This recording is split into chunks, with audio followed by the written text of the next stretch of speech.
Well, that didn't take long. I bring to you Twitter Files Part 8, tweeted by Li Fang on December 20th, 2022. In Twitter Files Part 8, we will discover how Twitter quickly aided the Pentagon's covert online PsyOp campaign. Despite promises to shut down covert state-run propaganda networks, Twitter docs show that the social media giant directly assisted the U.S. military's influence operations. Twitter has claimed for years that they make concerted efforts to detect and thwart government-backed platform manipulation. Here is Twitter testifying to Congress about its pledge to rapidly identify and shut down all state-backed covert information operations and deceptive propaganda. But behind the scenes, Twitter gave approval and special protection to the U.S. military's online psychological influence ops. Despite knowledge that Pentagon propaganda accounts use covert identities, Twitter did not suspend many for around 2 years or more. Some remain active today. In 2017, a U.S. Central Command Centcom official sent Twitter a list of 52 Arab language accounts we use to amplify certain messages. The official asked for priority service for 6 accounts, verification for 1, and whitelist abilities for the others. The same day Centcom sent the list, Twitter officials used the tool to grant a special whitelist tag that essentially provides verification status to the accounts without the blue check, meaning they are exempt from spam, abuse flags, more visible and likely to trend on hashtags.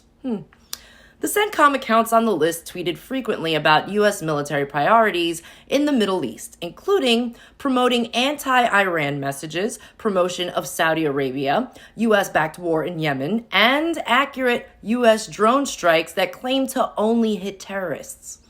Centcom then shifted strategies and deleted disclosures of ties to the Twitter accounts. The bios of the accounts changed to seemingly organic profiles. One bio read, Euphrates Pulse. Another used an apparent deep fake profile pic and claimed to be a source of Iraqi opinion. One Twitter official who spoke to me said he feels deceived by the covert shift. Still, many emails from throughout 2020 show that high-level Twitter executives were well aware of DoD's vast network of fake accounts and covert propaganda and did not suspend the accounts. For example, Twitter lawyer Jim Baker mused in a July 2020 email about an upcoming DoD meeting that the Pentagon used poor tradecraft in setting up its network and were seeking strategies for not exposing the accounts that were linked to each other or to DoD or the USG. Stacia Cardill, another Twitter attorney, replied that the Pentagon wanted a SCIF and may want to retroactively classify its social media activities to obfuscate their activity in this space, and that this may represent an overclassification to avoid embarrassment. In several other 2020 emails, high-level Twitter executives and lawyers discussed the covert network and even recirculated the 2017 list from Centcom and shared another list of 157 undisclosed Pentagon accounts, again mostly focused on Middle East military issues. In a May 2020 email, Twitter's Lisa Roman emailed the DoD with 2 lists. One list was accounts previously provided to us, and another list Twitter detected. The accounts tweeted in Russian and Arabic on U.S. military issues in Syria and ISIS, and many did not disclose Pentagon ties. Many of these secretive U.S. military propaganda accounts, despite detection by Twitter as late as 2020 but potentially earlier, continued tweeting through this year, some not suspended until May 2022 or later, according to records I reviewed.